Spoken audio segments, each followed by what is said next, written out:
Ladies and gentlemen, welcome to Cinema Buckets. Today, I have the pleasure of interviewing an actor who has appeared in a dozen of motion pictures and TV shows. We have actor, director, teacher, producer, the man himself, Jeffrey Weissman. How you doing today, sir? He's not in here. And there he is. Oh, he came up with the glasses. I love it. I love it. I'm in the future. Are you though? Are you though? No, I guess this future is in the past now. These were sold by Pizza Hut. I think you buy a large family-sized pizza and you got these Okay. for 99 cents or something in 1989 when the That's film came out. wow, there you go. And that's, they were I think they were promoting, right? The pizza from Back to the Future 2, the one that makes it big, right? Yeah, yeah, the hydrometer that Edward Wyeth designed. Uh, yeah, that was futuristic glasses. Right?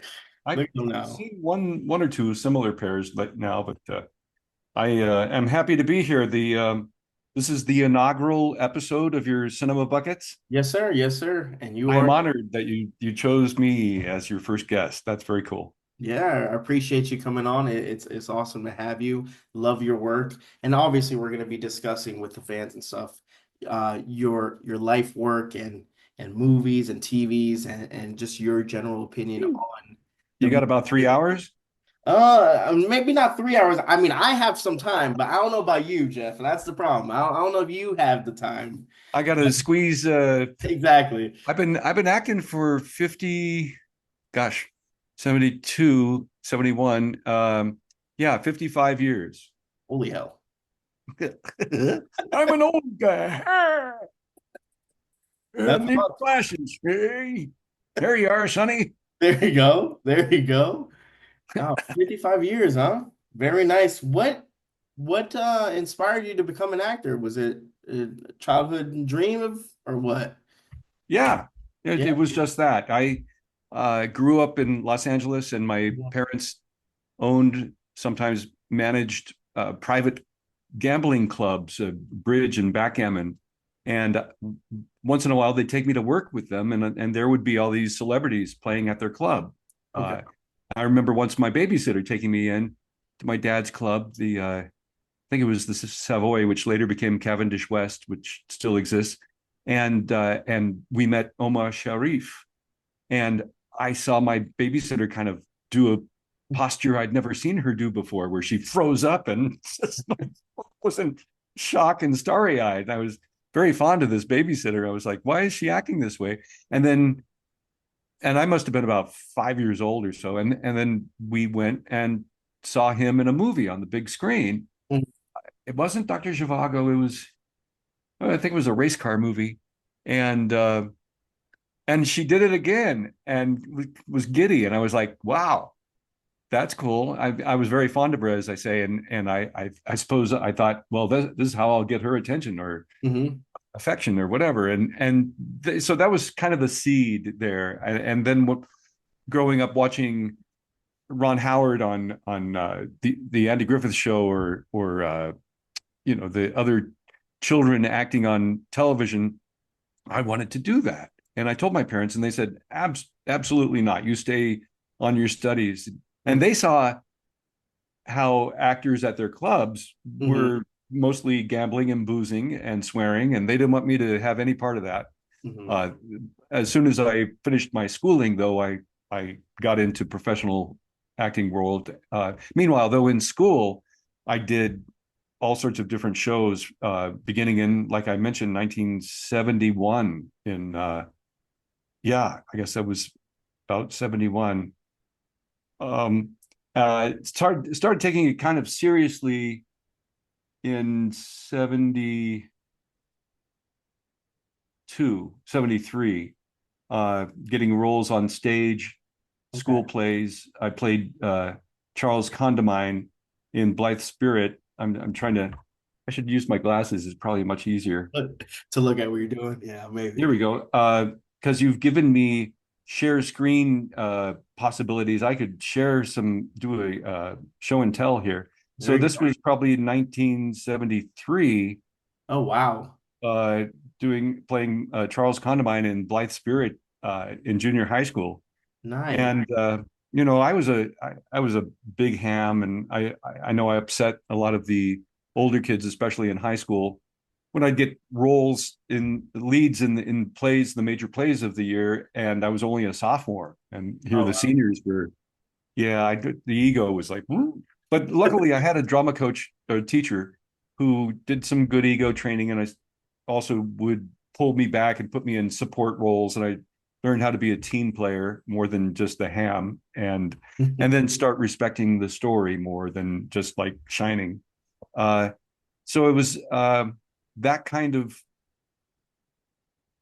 experience that got me going. As soon as I left, graduated high school, I went for, as I say, being in, uh, you know, I couldn't wait to get on a major motion picture studio lot, Hmm. and I joined a company that would supply extras for mostly group scenes. So I Okay. did films like The Rose with Bette Midler and FM with Martin Mull, and I got upped to sort of a specialty on a film called Sergeant Pepper's Lonely Hearts Club Band. And in this shot, I'm in the second row there. I don't know if you can still see it. No, I see it. Um, I have a little light on me. I'm being brainwashed by Alice Cooper in it. It was pretty cool to be on a major studio sound stage, and Hmm. I was what, 18 now, 17 or 18, and I remember one morning at 7:30 in the morning, after getting out of costume and makeup, I'd get there real early, be the first to get costumed up and made up, and I was on the sound stage, and I was like, I smell pot. Hey, it's you're not this teenager knows the smell of pot. And I followed my nose, and it took me to Barry Gibb of the Bee Gees, and I said, you're smoking pot at 8 in the morning? And he says, yeah, you want to try something? And I said, of course, Yeah, he oh offers you have to. yeah, but it's got tobacco in it. Oh no. And he says, that's the way we like to smoke it in England. And I was like, yeah, I don't want it. But then I remember Robin Gibb rushing over and saying, Barry, our new album just made #1 on the Billboard chart. So I was the first to congratulate them. I felt good about that. That's cool. That's So I had lots of adventures. I love being behind the scenes too. Was seeing the crew work so hard, and getting to know the other cast members. I kind of had a crush on one of the dancers. I remember on that, this blonde, beautiful girl named Cheryl. The first 3 days of shooting that scene, Mhm. Alice was on the first 2 days. Alice was on the video, just projected while we did our choreographed stuff, and the dancers dancing. And I, on the second day, got to take this girl to lunch. This dancer, very pretty girl, and she bought me a beer. And I was, you have to be 21 to drink a beer in California, but don't tell anyone. Anyway, I got to turn my phone off. Just a second. Do it. Go ahead. So a guy I told that I'd be on this, and I couldn't take his call. All right. Anyway, so the third day, first thing in the morning, I get on the set, and I see this dancer girl, the Cheryl. I go, good morning, and she goes, Jeffrey. Oh, great. I want to introduce you to my husband, Alice. And there was Alice Cooper. Oh wow. Hey, nice to be. I love it. I got the Killer album. I got $1 Billion Baby. Oh, thank you. It's nice to meet you. Oh dear. And Oh so man. she and Alice, who had married, I guess, a year before that, Hmm. are still together, Oh wow. which I think is fantastic. I had the same kind of thing happen on Twilight Zone movie, where uh, Donna Dixon had just broken up with her boyfriend from Kiss, and she would just open up to me and confide in me. I guess I looked like a friendly face or something, and I thought we got pretty close, and I was at the time sort of on the outs with my girlfriend, and I was about to ask her for a date, but she and Dan Aykroyd hooked up at the cast party. uh, but anyway, so much for trying to get dates while at work. It was ultimately not fulfilling being an extra. For an actor who wants to tell stories and develop characters and find the colors and so on and so forth. So I got some good advice from Helen Hunt's father, Gordon Hunt, who was, I think I had auditioned for him for a Neil Simon play that he was casting, and he said, "Look, kid, you got talent, but no one's going to take you seriously unless you get some good training." And so he gave me his recommendations, and I didn't think my parents would. They didn't want me to be an actor necessarily, and I didn't think they would cover my Juilliard tuition. But when I discussed ACT, the American Conservatory Theater on the West Coast in San Francisco, they said, "Well, let's look at the summer program," which they helped me pay for, and I finally got in. It took me a few years actually to get admitted to the program, which is the like precursor to their Masters of Fine Arts Okay. 3-year program. And while there at ACT, I worked my tail off, starting at 6 a.m. in the morning till 6 p.m. at night. You're doing sword play and yoga and tap dance and ballet and scene study and voice and uh, gosh, uh, Feldenkrais and Alexander technique, which are postures and movement, as well as you're working on scenes outside of school to present. So it was really kind of, rather than just 12 hours, it's more like 18-hour days, because you're rehearsing and memorizing. The rest of the time we're practicing what you've learned in class and masks and memorizing for that and so on and so forth. And I decided to take intermediate studies at San Francisco State University, which had a wonderful theater department, where I got to do shows with people who later on I would work with in Hollywood, doing improvisation. I helped form Los Angeles Theater Sports with a lot of these folk. And while I was there in the lobby of the theater department, one day I saw a notice looking for a young 18-year-old actor. Actually, they wanted a kind of a non-actor. They wanted someone who was natural. And I was like, my friend Lincoln, whose father had founded a famous comedy group called the Committee, I thought he would be right for this. So I told him he should go to this. It was going to be an open call for the lead in a major motion picture. And the day of the audition, I called him. I said, "Lincoln, are you going to go to this?" And he goes, "Nah." I said, "Come on, your dad has said you can't act, you can't do this, you can't do that. Show him you can and get this." And he goes, "I'll go if you'll go with me." I was like, okay. And I was just, kind of hungover. I come from my girlfriend's graduation party at Santa Cruz at the time, and I borrowed my buddy's electric shaver and still couldn't get a good shave. But nonetheless, I went to this cattle call where there are about 500 actors that they're going through 6 at a time, and having an interview. I'd filled out a little form saying I'm working on my naturalism, on my realism, and left it at that. And the director, casting director, and co-producer, whatever, were, I guess, intrigued by that and asked me to stay behind. And I read with an actress a scene from the film, and they said they liked that. Had me read a second scene, and then they thought about it, and the director said, "Okay, thank you, goodbye." And my friend Lincoln got called back too, and he read. So I got dismissed, and on the way to my car in the parking lot, the actress that I had read with was like, Jeffrey waved me down and said, the director wants to see you again." Okay. And so I went back, and the director's name was Martin Brest, who directed Son of a Woman and Beverly Hills Cop and all this.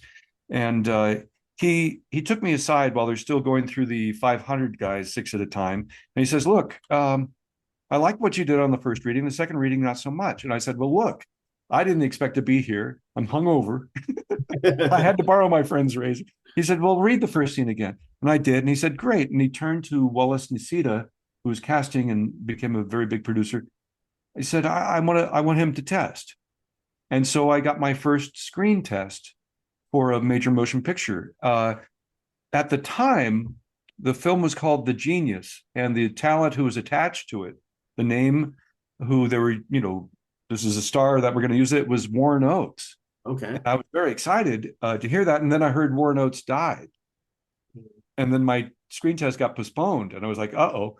Uh, and about 6 months later, I got a call saying the test is back on. We got our the film went into turnaround where it lost its backing. But United Artists and MGM, they were merged at the time, and they were still deciding what films they could go forward with. Okay. And they decided to go forward with this film, The Genius. Meanwhile, they renamed it War Games.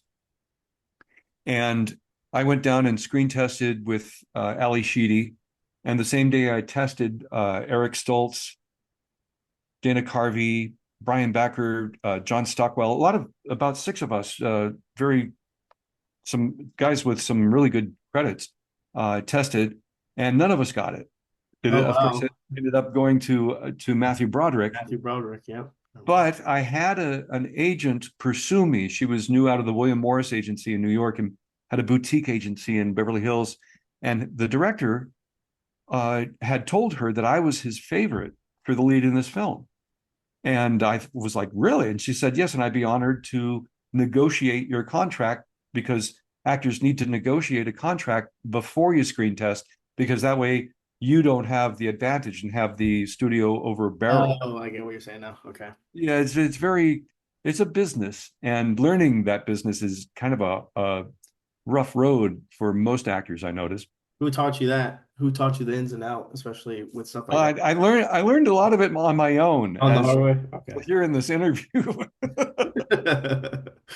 um, so I teach, as you know, and I teach the business of acting, and this is part of what I teach, of trying to be a few steps ahead of others who are not in the know about putting your team together, about what's not being taken advantage of, and what's right for percentage of your income to go to both agents, managers, sometimes others that are on your team, publicists, your family.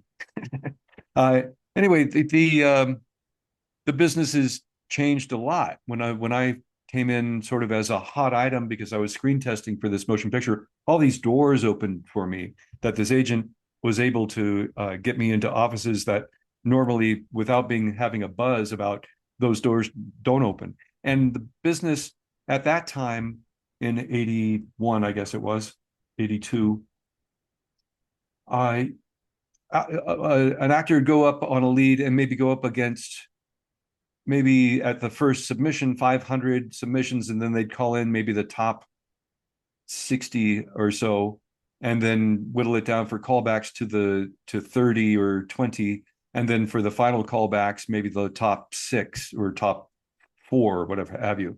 Nowadays, with the advent of new technology, All that good stuff. some casting directors tell me they get 10,000 submissions for one role. Good Lord.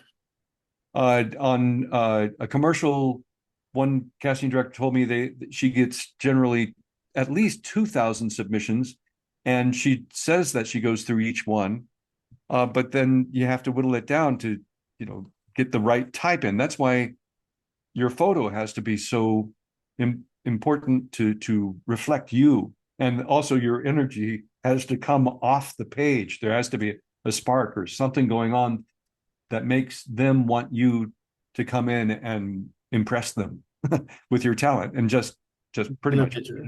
the character.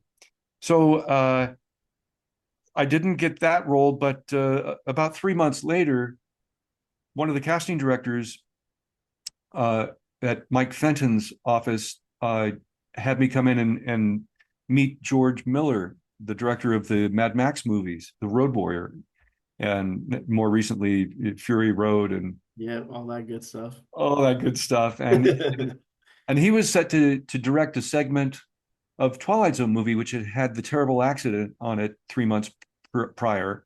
But Spielberg decided to finish the film, which I don't think was in really good taste. But nonetheless, I took the meeting. I got along with George very well. He was just a sweet, splendid fellow, and he was all starry-eyed like me, being on a Hollywood movie lot, because this was his first Hollywood film. He had mostly produced his product in Australia, and he was kind of giddy, and so was I. And my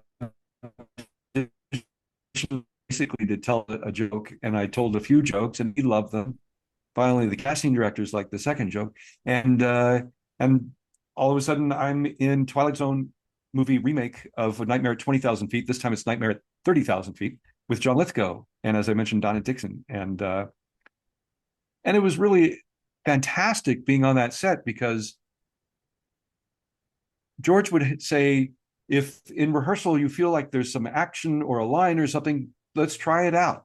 And I Hmm. came up with all sorts of different things, wanting to not take too much attention, but still be involved in the intensity of what's going on. And also at the same time, the technical stuff going on, the cinematographer on that, Alan Davio, who had shot E.T., he was kind of giddy because he could share with George what he was seeing through the camera lens for the first time. They had figured out how to put a tap on the lens so George could have a monitor to see what was going on in the camera. And George was beside himself saying that, my Wallace and Gromit thing. Hey, oh, joy. And uh, meanwhile, with a brand new rig, 65-pound rig, Garrett Brown brought his Steadicam on and was running up and down the aisles, getting all the reaction shots, which they loved too. And Garrett, who's 6'4", had this 65-pound backpack camera on this swivel thing. It was very exciting because this was brand new technology, Hmm. and we had that sort of thing again and again. I've just been fascinated by the new technology. I just needed to work on a set, so I offered my services to do a background bit on Rent when Chris Columbus was in the Bay Area shooting that when I was living up north there, and there was this camera, kind of a what do you call it, a example, a model for the camera that was $6 million that had all these gyros. So the camera on the gyros could go from beneath a dancer's legs and come up and pan up and over and then Oh, over yeah. a balcony if it wanted and do this and all that. It was really fascinating. I love that type of technology. And the same thing on Back to the Future 2. We had this VistaVision camera that had only worked once before on Who Framed Roger Rabbit, with Zemeckis, of course, at the helm. And the camera actually spliced the film inside of it. Oh, So when Tom Wilson or Mike Fox needed to play multiple characters, it I, did it inside the camera. And the camera was run by a very early computer program called the Tondro, named after the guy who designed it, that carefully moved the camera down the track. And we had to set our blocking and never vary from it because it was already set in the camera yeah. to make things match. And it was extremely tedious and long. And the one week I remember shooting that McFly kitchen where the pizza came out in 4 seconds. I had a 19-hour, a 21-hour, and a 26-hour long day. Ooh. And all those hours hanging upside down when I wasn't in the makeup chair. Oh, good Lord. Yeah, it's work. It's hard work, but ultimately it's incredibly fulfilling because I not stepped into the big shoes that Crispin created and that he shot himself in the foot when he asked for a million, stuck to his $1 million request, whatever. uh, I would not be here probably having this conversation with you because the phenomena of the Back to the Future trilogy, it just keeps growing. It's pretty amazing. I've done at least 3 cast reunions this year already, with Mike and Chris and Leah and Tom, and it's really wonderful to be a part of that family. I just wish Crispin would join us. Yeah, definitely. We were we were friends for a while before he got the first film. We did a film at the American Film Institute, and I thought he was a fascinating actor, and told him loved his Italian leather Beetle boots, and we exchanged numbers to stay in touch. And I congratulated him when the first film came out. Uh, I purposely went to see Back to the Future because I wanted to see what Pale Rider, which I was co-starring in with Clint Eastwood that Facebook. summer, what the competition was. And Hmm. when I saw Crispin, and I was like, I know that guy, and I went home and called him and congratulated him. And then when part three finally came out, he called me up and told me, lots of sad stories of how they picked on him during the first shoot and how they weren't going to pay him but scale for reuse of the close-ups of him from the first film cut in with my work on recreating the enchantment under the sea dance and the fight with Biff in the parking lot. And then also he had not made an agreement for any kind of licensing of Usage. money, whatever, for use of his likeness in my makeups, his life mask. And I thought that was immoral. And I gave him my stories and my photos, which helped his case. He ended up getting over $750,000. Oh, And wow. he, never really he's kind of continued to badmouth me, which is kind of odd because I helped him get his money and also tried to do him justice. And if you look at the outtake of that pizza scene, there's an outtake called Pizza in the Okay. bonus material. I do my Crispin tribute when Lorraine brings a pizza to George, who's hanging upside. I'm hanging upside down. She says, "George, it's bad for your stomach, your digestion to eat upside down. Rotate for dinner." I go, "Okay," for doing my coughing Crispin George laugh. Um, anyway, I tried to emulate him as much as possible because he really created a fabulous character in the first film. And I was a big fan. And we needed to also recreate very accurately what happened on the enchantment under the sea dance floor and the fight with Biff in the parking lot. So you, the audience, would think it's seamless Hmm. and the story would be served. Um, and then in the future stuff as old George, I tried to keep the mannerisms with the hair and the center of his gravity and such. Um, but I was thrown in really not in the 11th hour, kind of in the 12th hour. They held out to the last second to see if they could get him under contract, and it didn't happen. So I wasn't included in many rehearsals and didn't have a lot of time to develop things. And as well, Zemeckis tried giving a lot of George's lines to Mike and Leah, to Okay. Marty and Lorraine. And I was like, hey guys, I can act.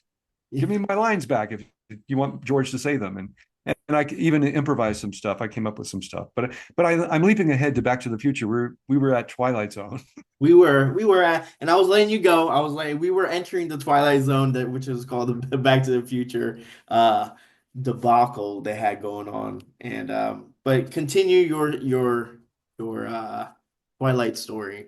That's Oh, I don't know that I have a lot of other stories from Twilight Zone. The like I said, the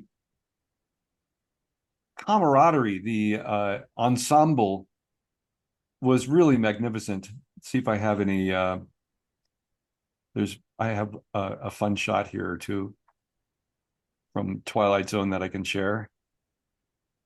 Give me just a second. I don't know. Take your It time. was fantastic for me to see as an acting coach the different acting techniques close up and in action. Example, John Lithgow loved working on Twilight Zone movie because on most films, John is told to bring it in, bring it in. All right. John was weaned. Is that big enough? I don't know. I No, can. I can see perfect. You can. Okay. Gotcha. Um, John was weaned on theater, and he's often told, "Bring it in, bring it in." And on this one, George was saying, make it bigger," and he loved that. Yeah. He just went to town on it. In fact, I remember we were supposed to have lunch. Uh, actually, 3 days in a row, we were going to try to have lunch. Once he was called back for a special effect of his eyes popping out of his head. If you freeze frame when he lifts the screen, you'll see that effect. That was my first lunch with John. The second one, I was I went to the nurse because I had developed from a cat scratch blood poisoning and Oh, had to go see a doctor and got shots of penicillin. And on the third day, John had no voice. And so he was like, Jeffrey, I can't. I've got to save what voice little I've got. I was like, oh, drat. There's my lunch with John Lithgow. But he started turning up at places I would work at as a chef or a cook, and it was like, Jeffrey, you always turn up in the most unusual places. So I don't know if you can see this shot from Twilight Zone of the cast. Yep. We got pretty close. It was really fantastic to get to know not only the principals like Abby Lane, who had been married to Xavier Cugat, and Margaret and John, JD, and Donna here, and Charles, but also sometimes Alan would want to put the camera on my seat, Mhm. and I would go to the back of the plane and hang out with the extras. And I learned from there was this guy with a big ass mohawk named Spaz, who told me about this fight scene he did with Harrison Ford in Blade Runner that got cut, Uh-huh. and then he was going on tour with Tony Basil, and he were working with David Bowie and Devo, and it was really great to meet this cat. He was a really nice guy. And Milton Berle's brother, Jack Berle, who was a professional extra, told me about his brother being kidnapped by Al Capone to Oh play shit. his club in Chicago. I Wow. was like, what? What? It was really fantastic. So Wow. did I already I ramble on? Did I already share this picture from Twilight Zone behind the scenes? Yes, yes, yes, yes. I did. Okay. Perfect. That's perfect. My friend Larry Cedar, who played the creature, really great actor. He was on Deadwood. If you any fans of Deadwood watching, he was the junkie on that red-haired guy. He played the monster on the wing, and he worked so hard and was constantly being bombarded with water and is outside and holding on and everything. And that costume he was in was not. They didn't tell, I guess, the fabricators that uh, it was going to get wet, and the Oh the no. makeup paint on the costume would rub off every day, so they had to repaint it every night. Just Eh, crazy stuff. Kevin Pike, who was on the effects team, who started on Jaws, and he was on Twilight Zone, and we reworked together again on Back to the Future. He told me that for that when the plane landed, that mhm. they George wanted all this fog and stuff, and they couldn't keep the fog on the ground. The wind was where we were shooting in Van Nuys was just too crazy. So that was a long night trying to get that shot. But nonetheless, I started. That was my first, I guess, co-star role in Twilight Zone, and from then I kind of did whatever my agent uh, threw at me that I could land. I worked with Louis Malle directing I'm sorry, Donald Sutherland, Sean Penn, and Wallace Shawn, Jack Warden, and I in a film called Crackers. And unfortunately, my lines got cut, but you still see me a little bit in there in the scene with Sean playing harp backstage. But it was very cool to be on that set. That's I think ultimately my favorite reward is first of all working with a legend like Louis Malle, and I had because my friend Lincoln, his dad, had directed Donald Sutherland in Steelyard Blues. I had a message for Donald Sutherland, which broke the ice with Donald, and we went off and smoked a joint together off the set. But you know, it was great because I went to high school also with Sean Penn and his brothers. Oh Mike, really? brother Mike, was in my class, and Sean would invite me into his trailer. We'd hang out and chat and stuff, and uh, I would learn about watching him and his technique. He's one of these actors who needs often to stay in character all the time. And there are a handful of actors who work this way who I don't know if it's because the character is so foreign to them that they find it is grounding, or it's just the technique that they're used to doing. They like it where they stay in the character all the time. Okay. Uh, I am not opposed to it, but it can be odd. I had to ask Sean at one time, drop the character. Let's just talk Just as talk Sean more. and different, and he did for a second, and that was it.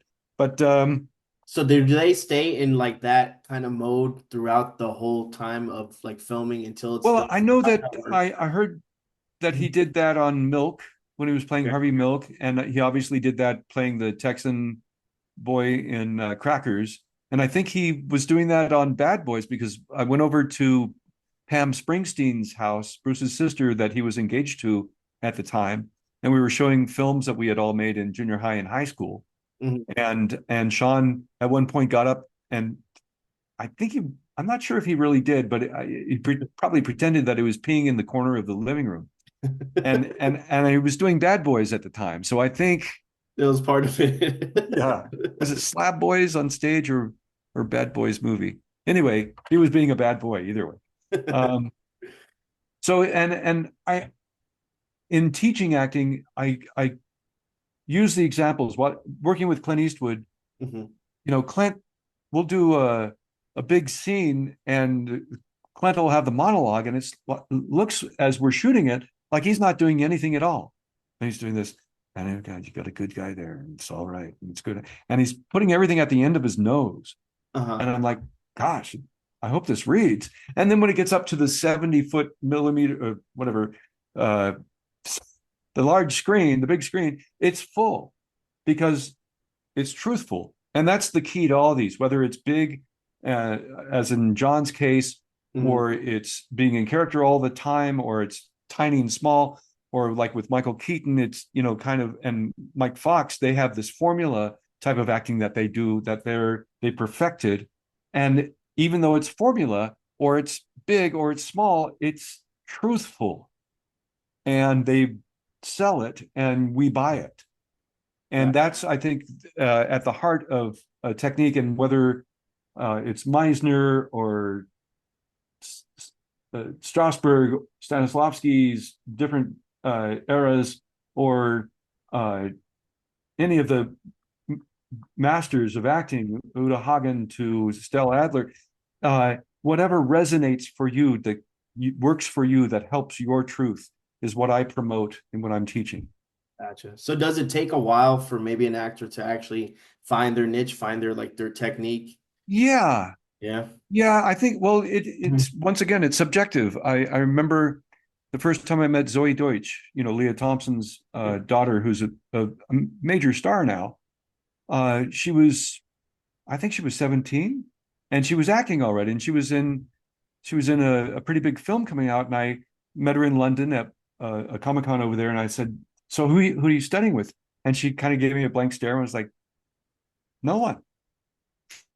I was like, good on you. Sometimes, well, both her parents are directors, and of course, mom is a big star, so she has been observing since she was a child Gotcha. how it could be done, and she has the genes. So I don't know who she studies with now, but nonetheless, some people have natural talent, and others uh, need the guidance, and others, don't get the training and will come up against frustrations because they can't access when they need it. It's all kind of subjective. Each person is wired differently. Yeah, definitely. Interesting. Interesting technique style. Yeah, I always thought about like, each actor, coming up and doing their own thing. And it kind of mirrors their personality as well, I think, right? For the technique wise, right? It just Yeah, and some actors are personality actors who make it, you know, big, uh, just off their personalities because they're so genuinely, people are attracted. They're magnetic, yeah, just their and personality. and Absolutely. some learn to use that and then learn to act on the way. So then it's a win-win. Gotcha. Blends in. That But makes it's a terrible business to try to make a living at. sense. It really is. Out of the Screen Actors Guild membership, I think it's less than 5% make over 10,000 a year. Oh Lord. Yeah, you can't live on it. No. Uh, and Chris Penn, Sean Penn's little brother, who was very talented, God rest him. He was a really sweet guy too. Uh, he's the reason I think I'm in Pale Rider. Okay, with Clint Eastwood. How did Yeah, that he go? had met Clint at a party in Malibu, and said, I want to do a film with you, a Western or something. And Clint sent him Hail Rider. I looked at my script just the other day, and the one of the writers that came to set signed it for me, which was very sweet. And he had told me that they had tried to get Clint to do this Western for 10 years. Oh, And wow. he kept kind of putting it off and not doing it, what have you. And so uh, Clint had offered Chris the part of Eddie Conway, and Chris threw it back and said, "I want to play a good guy. I want to play a bad guy." So he moved Chris over to LaHood's son and moved Chuck LaFont, who was playing Teddy, into Eddie. And my agent had found out that this role was open shortly before they needed to have him on set. And she sent me in thinking I was right for it, and I was put on camera. And I knew that at that audition, I needed to cry. I needed to have tears. Okay. So I used different exercises. I knew I used a subjective personalization, the fantasy charging. I had a lock of my grandmother's hair in my pocket, who Oh, was one of wow. the only people in my family who said, "Darling, don't listen to them. You be an actor if you want to." you know? And I cherished that, and I knew I was going to have all these different tools at Mhm. my disposal during the audition, and I charged up with the fantasy stuff beforehand, and then I also just used the Zen technique where you just give over to the material. And Fritz, the producer, put me on camera doing this scene. It was actually Eddie's lines, and the tears came, no problem. Oh, really?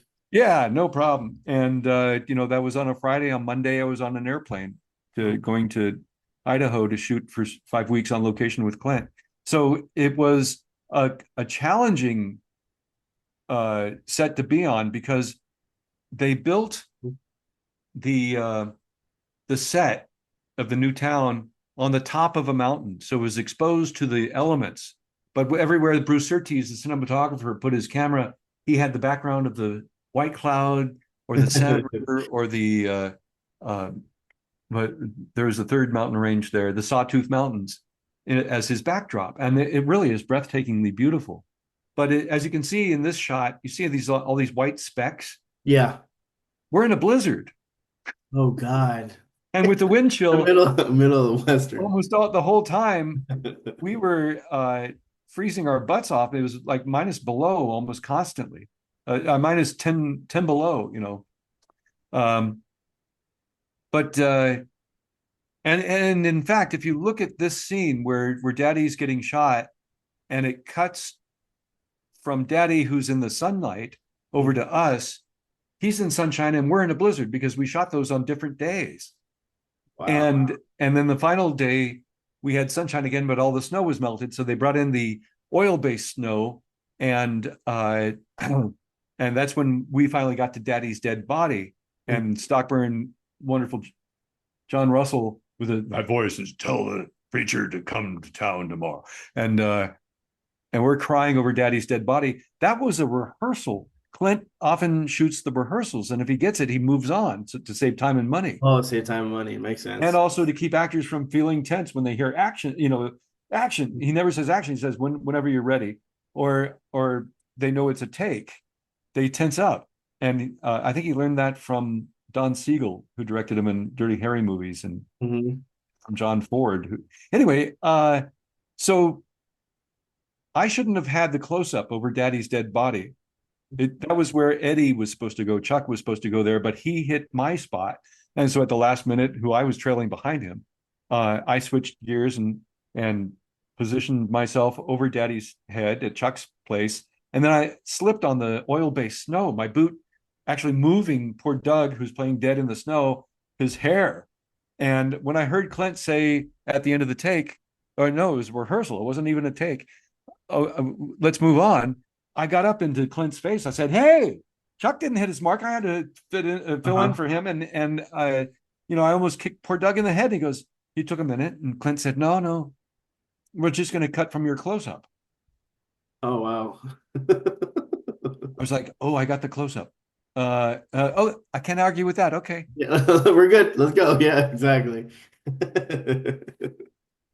Love it. Love it. Love it. So piecing together a movie is really a challenge, especially if you have multiple locations, different time periods, or Yeah. scenes that need to match. It's a That's why a script supervisor is so important, because they're in charge of continuity. How long is the ash in that cigarette that that character is smoking? How full is the drink that they've been drinking? And they have to be detail oriented and take copious notes.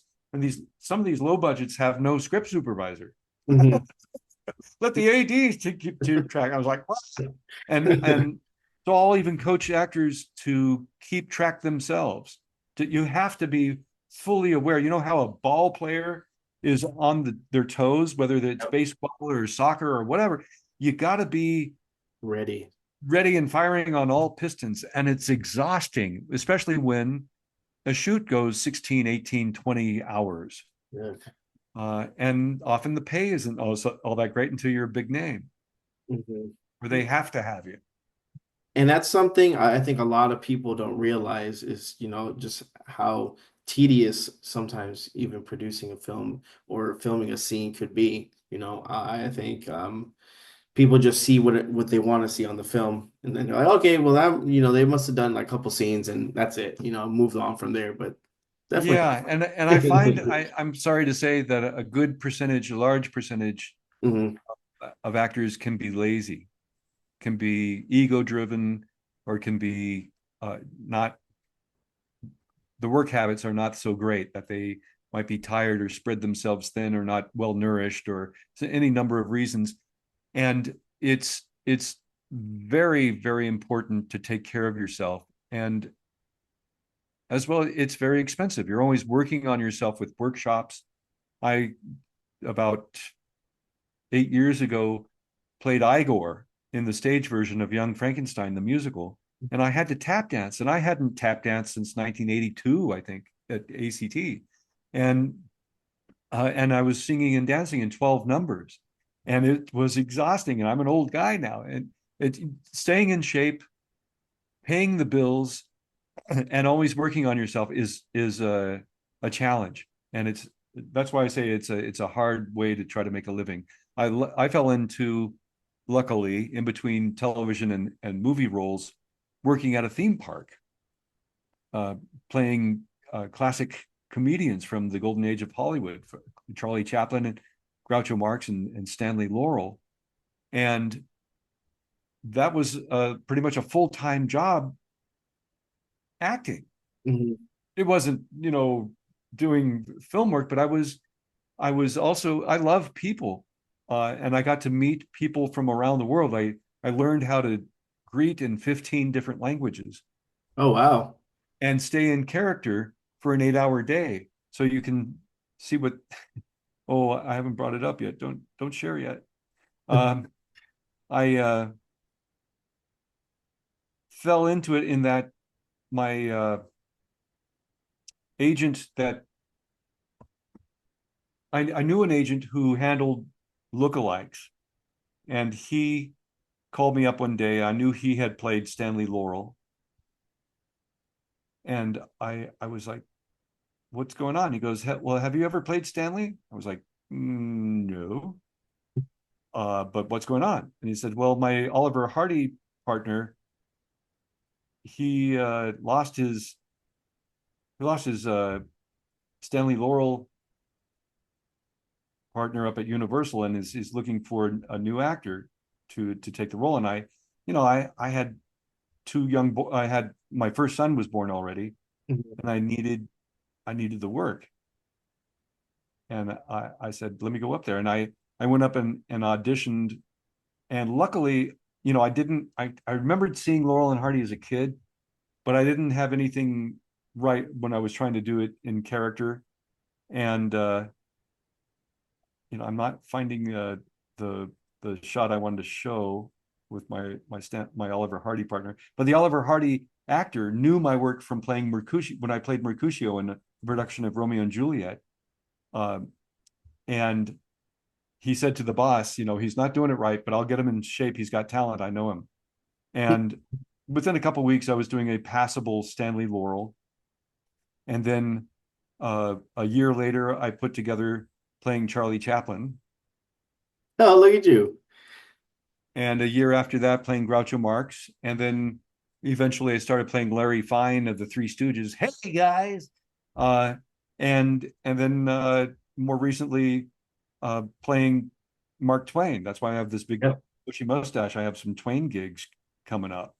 Nice. Nice. So here I had a job that was pretty flexible. I started um, finding backups for me for when I got TV and film roles. And so I could call and say, hey, I can't come into work. I got Jimmy as a backup. Is that all right? Yes, that's all right. As long as you get the shift covered. I was like, okay. So I could work on Back to the Future too. Mhm. So here's a shot of Twain from a live show. Nice. Not too shabby, Jeff. Not too shabby. And when you have a family, you got to pay the bills. Of course. And Of and course. if your agent isn't working very hard for you and working too much for other clients and not getting or opportunities aren't coming, it's very difficult. I've been a parking valet, as I mentioned, a chef, a cook, a waiter, a busboy, PBX operator. I've done all sorts of work just to stay alive. And the nice thing about this being union is that I'll get residuals. I just noticed today I had a $300 deposit in my account from Warner Brothers from probably Twilight Zone and Pale Rider. Oh, wow. Nice. Yes. Very and one, and then in more recent years, like this year, this is from just a month ago. nice. I get to do these reunions. This was in Dallas, I guess. We had 15 of the Back to the Future cast come out to the Dallas Fan Expo Yeah. for the 40-year anniversary. Oh, there's that Laurel and Hardy shot. I'll show that in a minute. But the beauty of it is of being a part of the Back to the Future family are these reunions Yeah. because by the end of the first week of the shoot on Back to the Future, I was hanging out with Michael J. Fox in his trailer, telling stories, and he just has such an incredible sense of humor, and also is a really lovely man. Um, that it was really terrific while we were working together, becoming kind of close, and he's such a superstar that it's very hard to stay close unless you ask for his phone number. And back then, cell phones weren't really a thing. Mhm. But over the years, we get to get together, like at that show in Dallas. I got to hang with Mike and have become friends with Chris over the years. And I, whenever possible, try to do fundraisers to help Mike. He's raised over $2 billion now for Parkinson's research with his charity. Just thrilled about that. In I think it was 2008, we did the first cast reunion at the Hollywood show, and Okay. there were over 20 of the cast and crew together at that. But this little grouping of 7 or so here, we were invited to meet with Mike, who was not scheduled to appear. He came unannounced on the Sunday because he was doing a book promotional tour. And it was, I think, the first time any of us had seen the ravages of Parkinson's on Mike, Oh. talking with him, shooting the shit. And all of Mhm. a sudden he would go up on his toes and have to walk away. And we looked at each other with tears in our eyes because we saw what the pain was that he was going through. We could see it and sense it. And and we all very much care for Mike. He's really, like I said, a terrific guy. And now he's, kind of wheelchair bound. I remember at the show this year in January in New Orleans, he was coming off his panel with Chris and Leah, I think, was it Huey Lewis, someone else on that panel. Anyway, he was being wheeled by me, and I said, "Congratulations, Mike, on your Medal of Freedom." And he reached out from his wheelchair and grabbed me and said, "I feel like I'm a kid again. I'm a teenager. I want to go out into the parking lot and drink a beer and dance naked."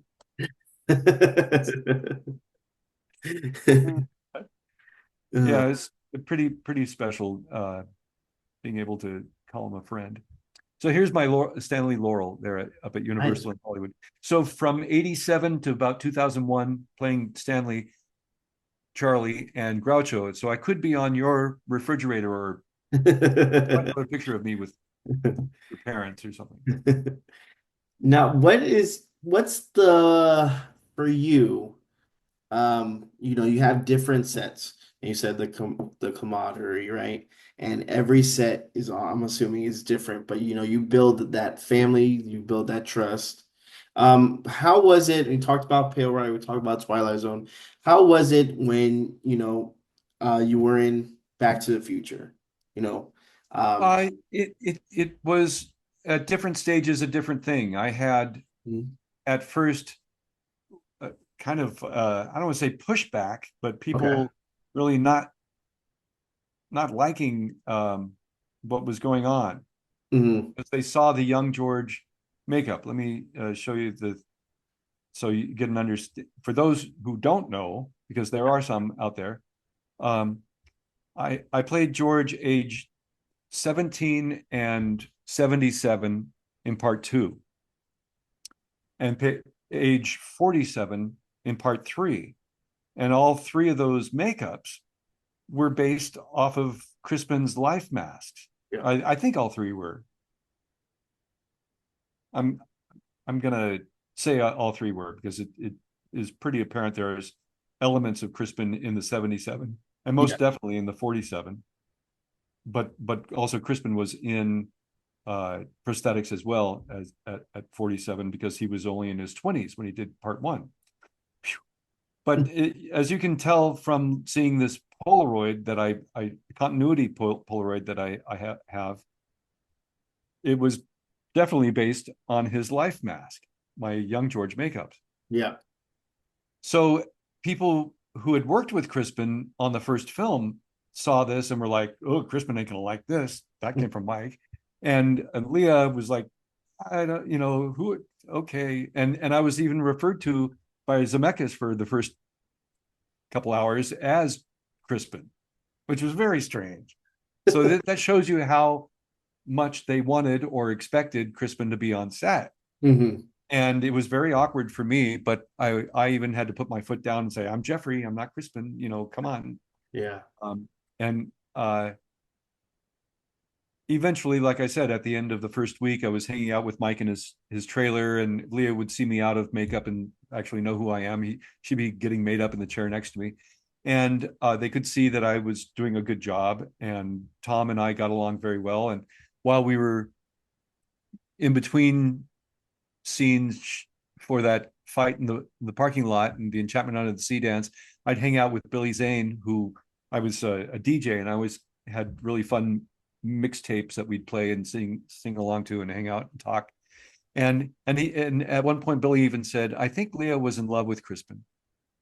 And it kind of made sense to me because I was given in the last just before going in to shoot all these tapes Mhm. of screen tests, makeup tests, and so on and so forth, improvs between Leah and Crispin, and one of the producer's nephews, and Tom and Crispin, and they spent hours and hours together.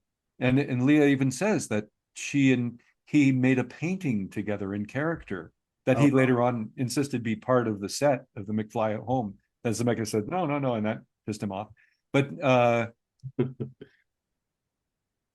they had also 7 weeks plus shooting with Eric Stoltz. mhm. And they spent months and months together, and then they made Movie Magic together with Mike Fox when he came available. So I think it only natural that sometimes you do kind of fall in love with your lead, your co-star, what have you, your romantic lead or whatever. Mhm. And they were very tight being husband and wife, and knew each other's vibes and stuff. And Crispin really is a nice guy. He just has a bad attitude towards the franchise, mainly one of the producers. But so it goes. I'm just hoping that he and I get to do a fan con for the fans and hopefully Michael's charity together. Um, because, example, at the Dallas show, we had both Claudia Wells and Elizabeth Shue for the first time, both Jennifer Parker's, Yep. Marty's girlfriend actresses. And that was extremely exciting for the fans. They loved it. I wish they had done a panel together. That would have been too cool. That would have But been. I think the promoters didn't think about that. But or they thought about it and thought it might be too controversial. I'm not sure. Who knows? About Once again, to answer your question, also, what excites me so much is I also in the course of my acting, I get to work with these legends that I idolize. Mhm. And when I started playing Stanley Laurel, I got to be friends with Stanley Laurel's daughter, who introduced me to other great relatives of, Edgar Kennedy's grandsons. And I've met Anita Garvin, who played Stanley's wife in a half dozen films and was a great star and comedian in her own right during the silence, an era that I knew very little about, which I've learned to appreciate bigly.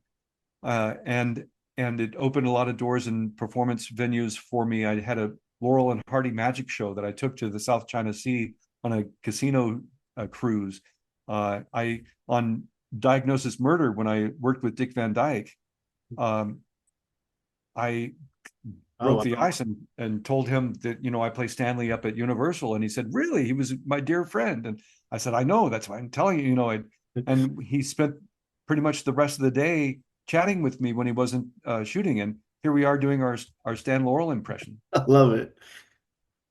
And he was just a gem of a man. He had this weird look on his face when I said, when I was a little kid, I wanted to grow up to be you. And at the fan cons, I get to meet my idols in the acting world. I had alone with me, besides a handler in a green room in London, Sir Derek Jacobi, who I love his stage work and his I Claudius and his other works of film and such. And I said, "Excuse me, do I address you as my lord?" He said, "Oh dear God, I hope not." It's very fun, but just to That's meet awesome. just to meet some of these stars that I idolize is a lovely thing. So you do enjoy doing those expos, those cons where not only do you get to get the group back, the reunion, but you get to also see other talent that you idolize or that you always wanted to meet as well, right? I do. Oh, that's cool. And I get to meet fans that I've been communicating with on social networks that I'd never met, or reunite with ones that I've met before. Many fans, especially the citizens of Hill Valley, have become very dear friends. And then I also get to see the cosplay. I have something kind of Oh funny to man. share with you. Um, this this here is something I put together of the cosplayers. See if I can make this play of the Back to the Future cosplay from around the world.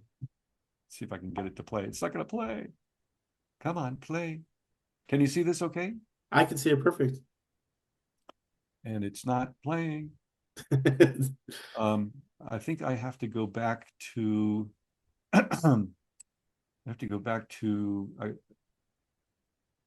doing that and then see if it'll go backwards. So I've met, of course, dozens of Martys, Yep. and these are the citizens of Awesome. Hill Valley that I'm talking about, the fans that come from around the world.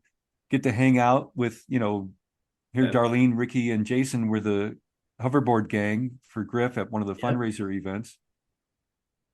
In the background there, you could see someone dressed as Seamus McFly and his wife, Oh, I and see. Yeah.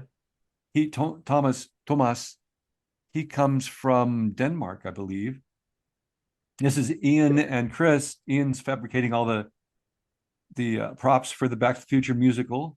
That's me as Doc Brown. I need work from time to time. Uh, the gal who made my Mark Twain box suit Okay. said, "Oh, my friends and I, we dressed as all of Christopher Lloyd's characters for Halloween last year." So I said, "Give me a picture."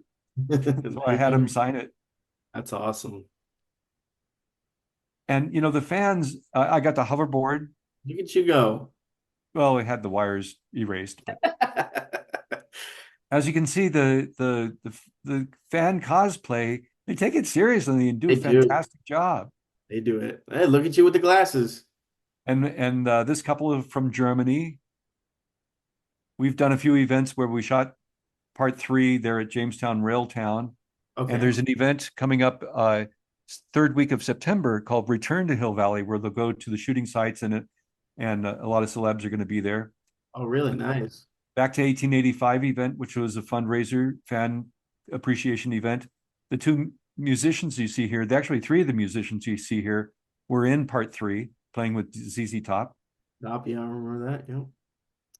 Very cool. This couple, it's ironic. I just saw a picture of them this morning. They're in Japan celebrating her birthday, but they're from Russia, Oh, wow. Sebastian and Natasha.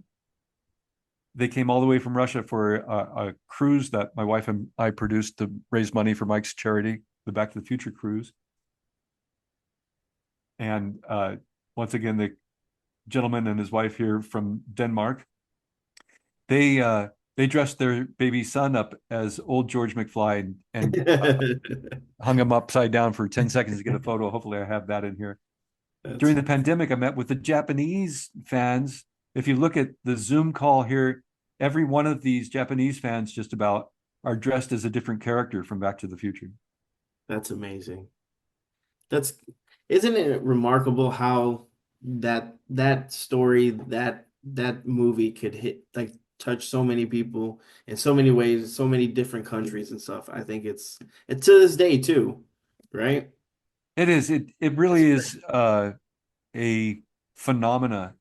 There it is. There's little I love Dexter. it. This is the only old George cosplay I have ever seen. I love And it. those at home, don't worry about the baby boy. He's about 11 years old now, and uh, He's okay. he was upside down for all of 10 seconds to get the photo.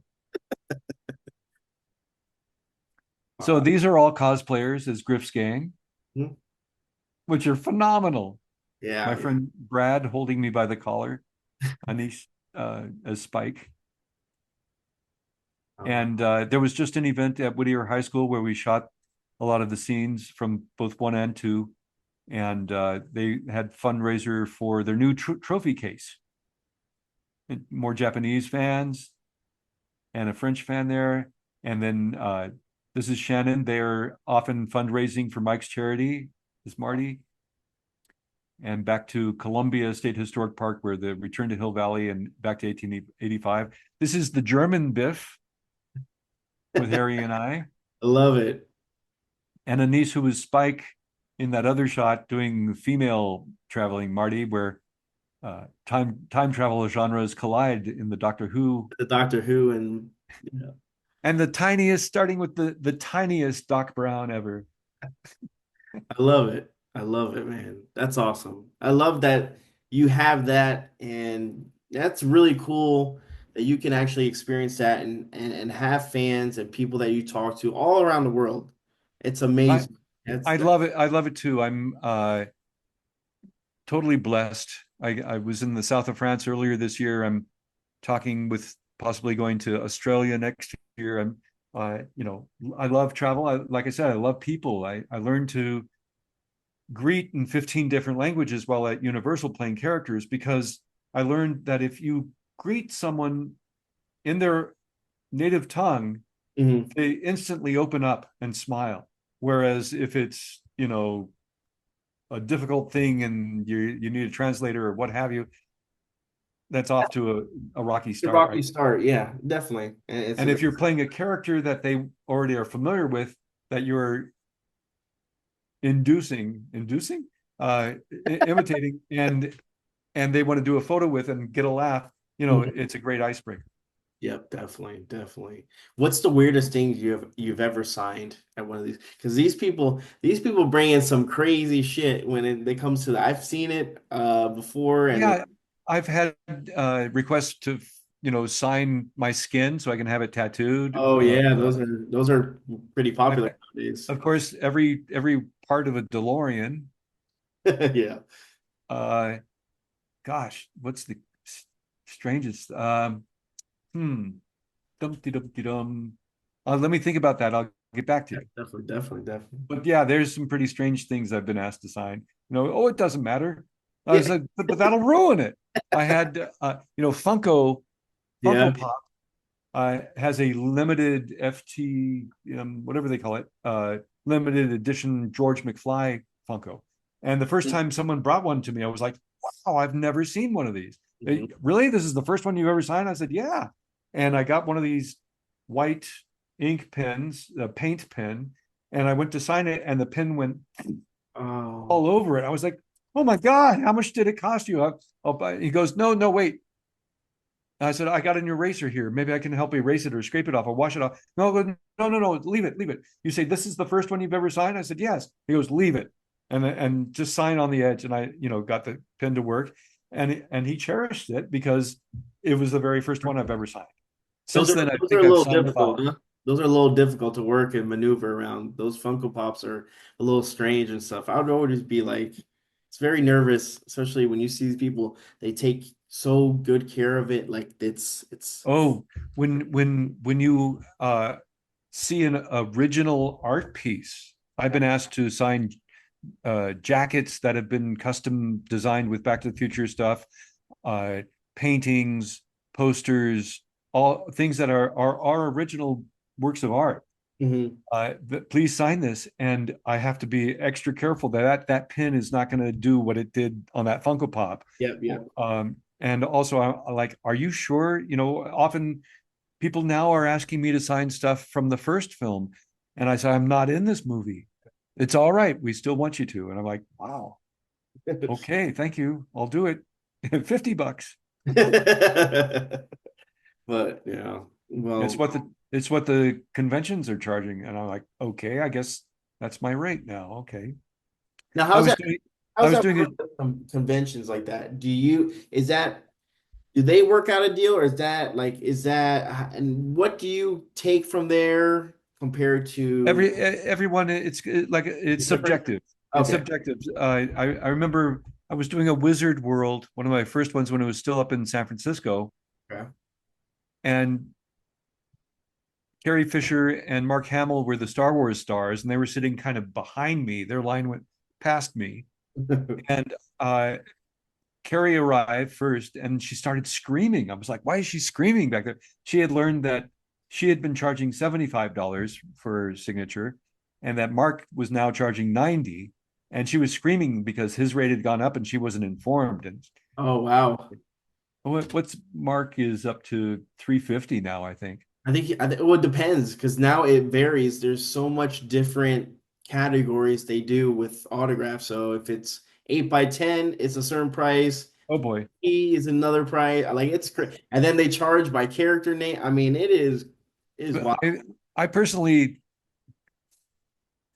very hard time with the whole thing, in that growing up, all you did was write a letter to the studio, to the actor care of the studio that their television show or film was made at, Mhm. and you'd often get back a signed photograph for free.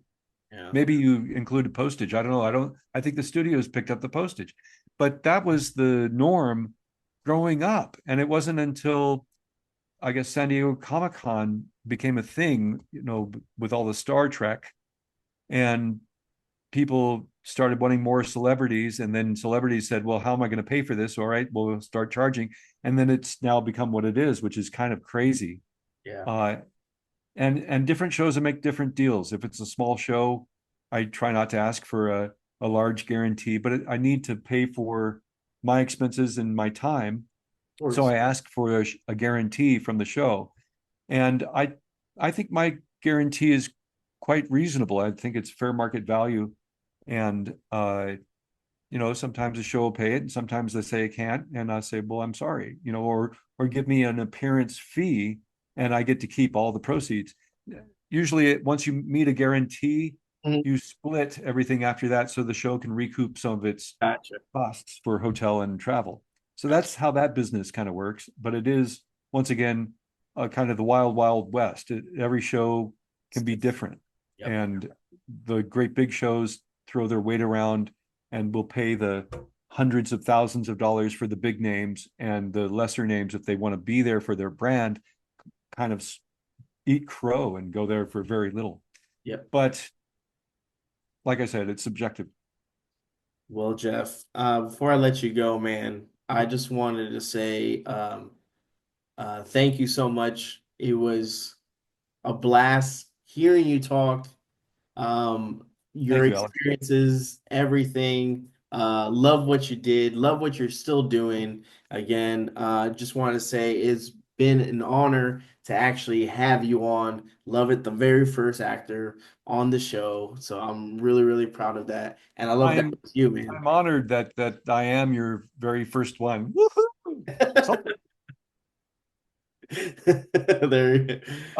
thanks for having me on, Alex, and I hope it helps your viewership that I'm on. And tell everyone, if they want an autographed picture, I won't charge more than the conventions. You can reach me through my website, jeffreyweissman.com. There's a shop page there where I have different merchandise. Mhm. I'm working on getting an action figure, since Nice. there is no old George action figure out there except custom jobs. And then you could send stuff to me. I'll sign, and I'll try not to make my pin link leak on it. Uh, and you can follow me at Jeff1F Weissman on Twitter. Oh, I'm sorry, X. And although that was down, I think maybe the Trump pulled it down since Musk is It's going against killing him. them. Yeah. I don't know. And then on Instagram, at Jeffrey J. Weissman. And on Facebook, I have a fan page, Jeffrey Weissman Actor. My personal page has been over the 5,000 limit since, in fact, I used to have about 8,000 friends. And then one morning I woke up and I only had 5,000. I said, what happened to my other 3,000 friends? Oh, well, we have a limit on Facebook. You can't have more than 5,000. But I did. Anyway. So that's a mess. So personal page is all full, guys. I think you can follow it if you want. And then you'll know all my personal stuff. There you go. So once again, thank you for having me on. And I do have some shows that I'm talking with. Nothing that I can say, oh, the toy show in Fort Myers in September is solid, but I'm in talks with it. And the show in Australia, I'm in talks with, and the show in France next year, I'm in talks with again. So just check with my socials. And also, if you go to bttf.com, backtothefuture.com, Mhm. there's an events page. Okay. And they just announced that I'll be at Niagara Comic Con December 6th. They're just doing a 1-day con for this winter. So those of you in Toronto or Niagara, come see me. There you go. And I'll see you in the future, Thank you. Put the which will glasses be, back on. There you go. Thank you so much, Jeff. hey, my pleasure. Be well. You too.